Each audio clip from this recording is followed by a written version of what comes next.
Sans se barrer, qu'est-ce que vous retenez de l'intervention de Thomas? Disons, on n'a que des précisions, sinon les éléments essentiels, on les avait, les circonstances, peut-être un peu plus sur les circonstances de son arrestation.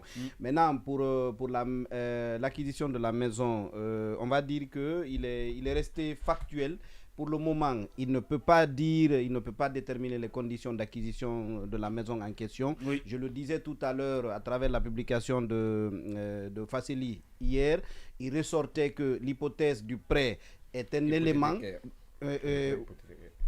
Oui, je préfère laisser l'adjectif hypothécaire pour parler de prêt. L'hypothèse du prêt est un élément, mais on disait que c'est hautement improbable. Et c'est d'une certaine façon ce qu'il a repris ici. Pour le reste, il a dit que le principe du contradictoire, il a voulu le faire, notamment à travers les deux mails qu'il a envoyés. Un premier le 8, un deuxième le vendredi 12.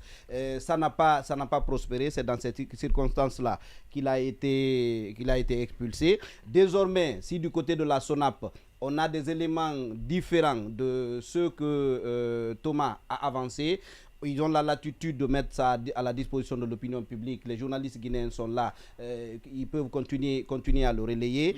Maintenant, puisqu'on est en train de parler de corruption, les juridictions qui sont chargées de ces questions ont suivi tout le débat autour de ça. Le ministre Charles Wright qui s'est exprimé aujourd'hui a suivi tout le débat autour de ça. D'ailleurs, quand il dit que il demande à ce que les délinquants financiers sous le régime du CNRD aussi soient poursuivis, c'est aussi une auto-interpellation, j'ai envie de dire, parce que les précédents, c'est à la suite de ces injonctions que les précédents dossiers ont été engagés. On ne demande qu'à voir ce que la justice a envie de faire, parce que la justice aussi peut nous aider à voir ce qui s'est passé dans ce dossier-là. Oui, Lamine Mounima Cissé. Ouais, que dire de plus après l'intervention de Thomas Dietrich? Oui, il y a toujours des interrogations, il y a toujours chacun va de son commentaire. En tout cas, ce que j'ai regretté, c'est sa façon de quitter le territoire. Et il a la martelé dans sa question, en formulant sa question. C'est vrai que le fait aussi de lui demander de négocier, si cela s'avère, c'est très dangereux. En tout cas, parce que l'intéressé il est clairement identifié. Mais là, c'est pas Doumbouya, le DG, c'est un agent. Hein. Oui, non, c'est ce que je dis. L'agent, je dis c'est l'agent. C'était à la demande justement du directeur général. Non, je parle de l'agent, je ne parle pas de Doumbouya. Moi, je parle maintenant de l'agent. L'agent qui s'est permis. Oui, l'agent qui s'est permis cela, c'est très grave. Et en plus, ils ont oublié que lui, c'est un journaliste d'investigation qui s'est déplacé, qui a payé son billet pour cela. C'est différent des journalistes que nous connaissons qui viennent ici, qui sont des rats des palais, et qui ne sont pas loin de certains grands magazines que nous connaissons. Comme qui, voilà, donc, comme qui, par exemple? Vous pouvez dire le nom enfin, quoi. Vous parlez de François Soudan. Voilà, c'est ça. Ah, voilà. Donc, vous savez, c'est différent et ils se sont trompés en quelque sorte de personnalité et de cible. Et lui, c'est sa passion. Sa passion, c'est d'enquêter, de susciter le débat autour de ce sujet d'enquête. Et ça, il a réussi. Et parce qu'aujourd'hui, ça tient en émoi toute la République et ça fait un débat national. Et ça fait passer, c'est extraordinaire, le Syli national qui joue et qui est un patrimoine national. Donc ce sujet, le débat du Syli national est alterné par le débat suscité par l'enquête de Thomas Dietrich. Et je crois que nous aussi ici en Guinée, nous allons continuer à creuser, à en savoir davantage et puis à s'informer. Et Marouane a parlé tout à l'heure de ce rapport de l'inspection des finances. C'est un rapport qui a été élaboré sous Condé, sous l'ancien Condé. Et celui qui était le chef de mission, il n'est pas là, il est en mission. Il est en mission, il est en formation à l'étranger. Et donc, nous aussi, on est en train de savoir comment les choses sont passées. Parce que le but d'un rapport d'inspection, c'est des recommandations, c'est faire des recommandations et vérifier après. Il y a des périodes des observations et des recommandations, ce qui a été fait dans ce rapport, et voir si ces recommandations ont été satisfaites ou pas. Et puis, n'est définitif le rapport que si il prend en compte le contradictoire. Est-ce qu'il y a eu le contradictoire? Est-ce que les éléments ont été apportés par la SONAP pour justifier les marges qu'on estime très élevées? Et donc, voilà. Donc, est-ce que tout cela a été fait? Et c'est à nous désormais de faire ce travail-là pour revenir au peuple de Guinée et puis donner l'information. Et je crois que c'est une très bonne chose. Oui, Baïla. Oui. Qu'est-ce qu'on peut retenir de cet entretien avec ce journaliste français? Non, moi je retiens d'abord que c'est vraiment quelqu'un à féliciter, qu'il a fait justement un travail de journaliste d'investigation. Et il a aussi une certaine modestie, un certain respect. Et il met aussi, effectivement, le journaliste et les journalistes d'investigation guinéennes face aussi à leur responsabilité, qui est effectivement d'aller aussi complémenter. J'ai commencé, à vous de continuer. Voilà, à vous de continuer. Et il a parfaitement raison.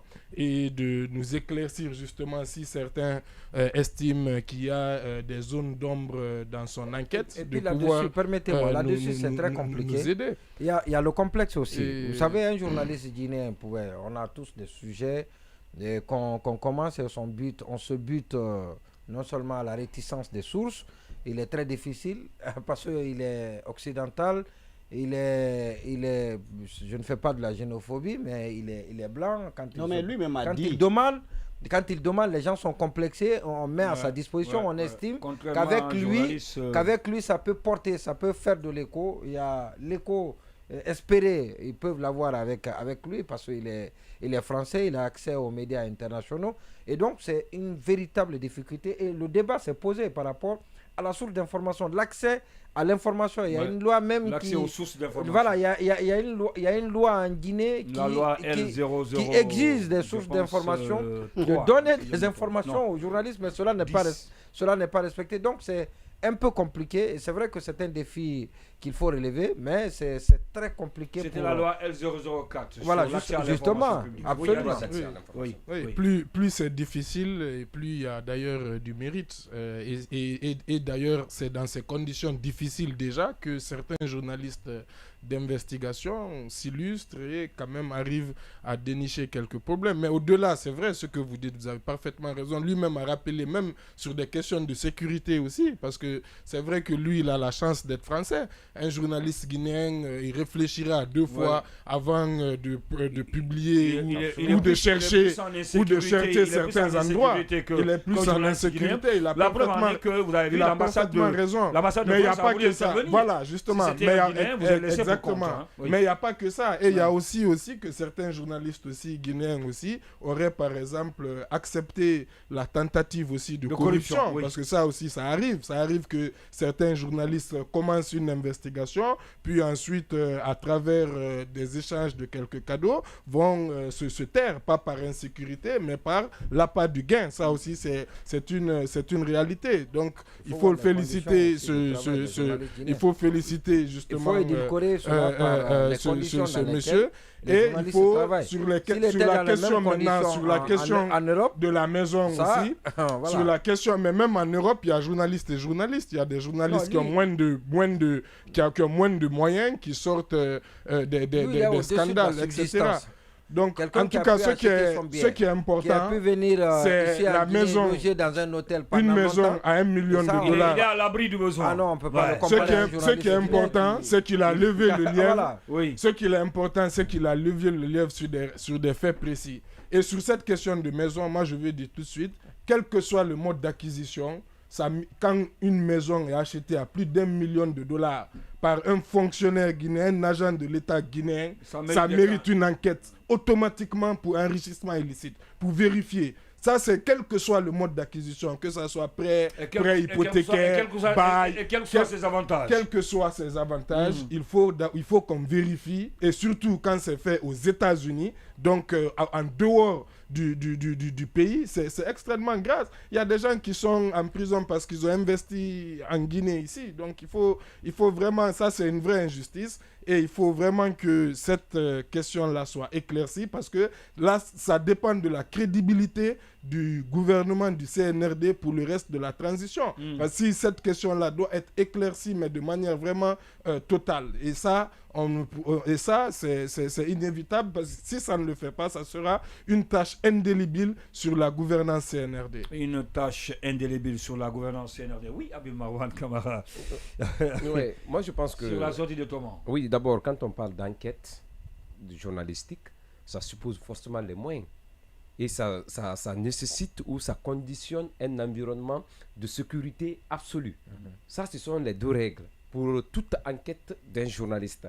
Que tu sois un journaliste local ou un journaliste international, il faut s'assurer de l'étendue de ta possibilité financière à mener jusqu'à bout cette enquête que tu as commencée. Et ensuite, il faut tenir compte des aspects sécuritaires de ton travail ou des conditions de travail, des conditions de sécurité liées à l'exercice de cette profession. Donc ça, c'est obligatoire. Maintenant, sur le cas Thomas, est-ce qu'il faut parler d'un coup de chance ou d'un mérite? Je pense qu'il faut associer les deux. Ce qu'il a dit, il n'a pas inventé. Il s'est basé sur un rapport d'inspection. Toutes les informations qu'il a données, ce sont des informations qu'il a puisées dans un rapport d'inspection.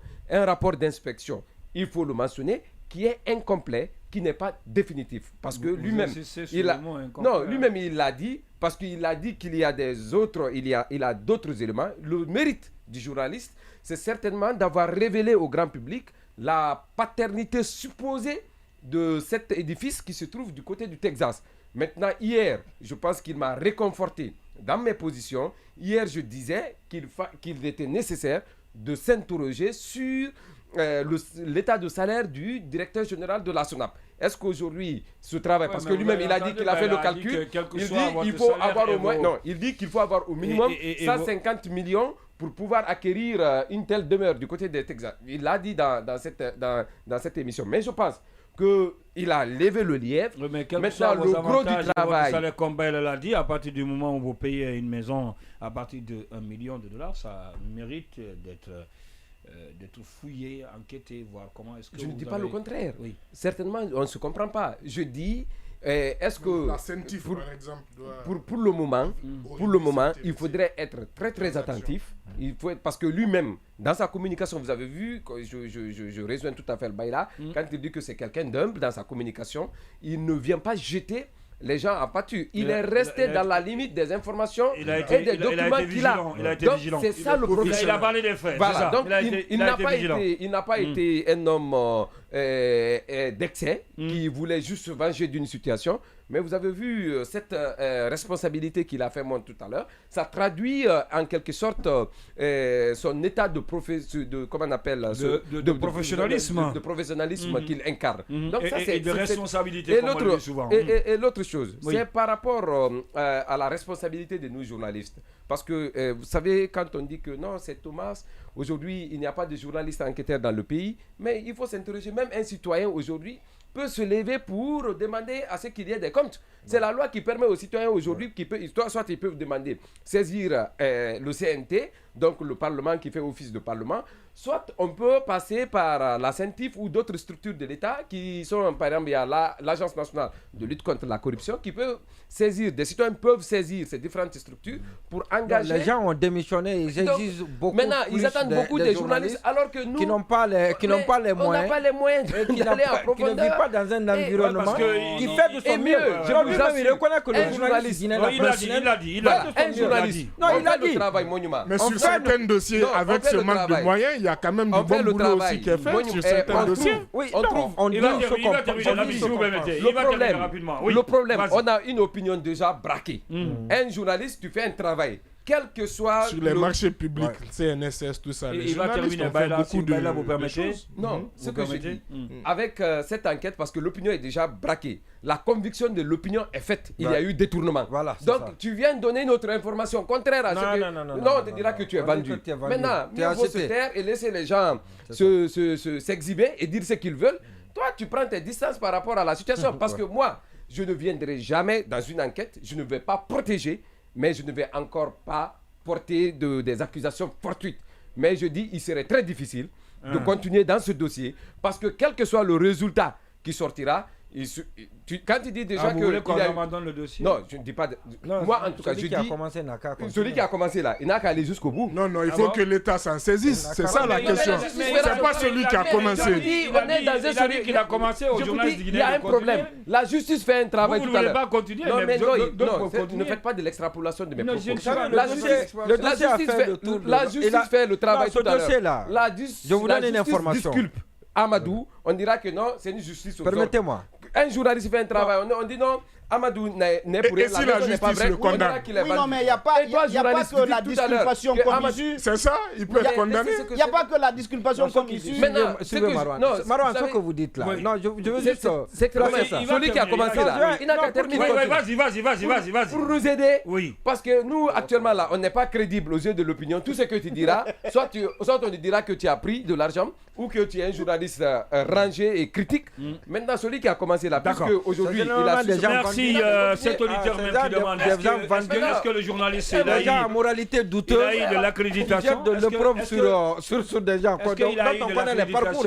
On connaît le parcours de tout le monde. Alors, oui, vous dites? Oui, c'est un auditeur qui pose la question. Est-ce qu'il avait une accréditation pour mener cette enquête ici en Guinée? Non, posez-lui la question. Est-ce que l'accréditation, on aurait dû lui demander avant le visa ou bien une fois qu'il a le visa, qu'il est sur le territoire en train de travailler? À ce niveau. Maintenant, je vois un journaliste, vous, on voyage.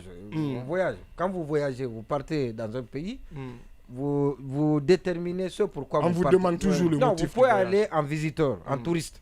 Si vous partez en touriste, on ne peut pas vous demander de l'accréditation. Mais lui, sur sa visite, mais lui, son motif, sur le visa que j'ai vu, sur le visa que j'ai vu, c'est écrit motif du voyage journalisme.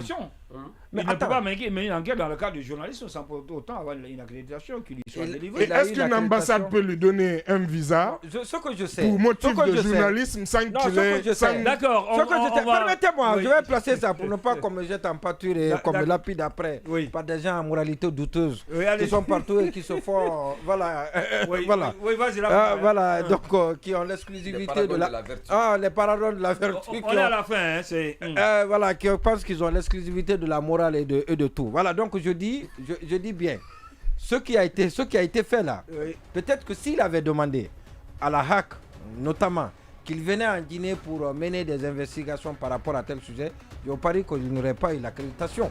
Et peut-être que c'est à cause de cela il a dissimulé ce qu'il devait venir faire. Si vous devez aller faire un travail dans un pays, merci à vous. avoir l'accréditation.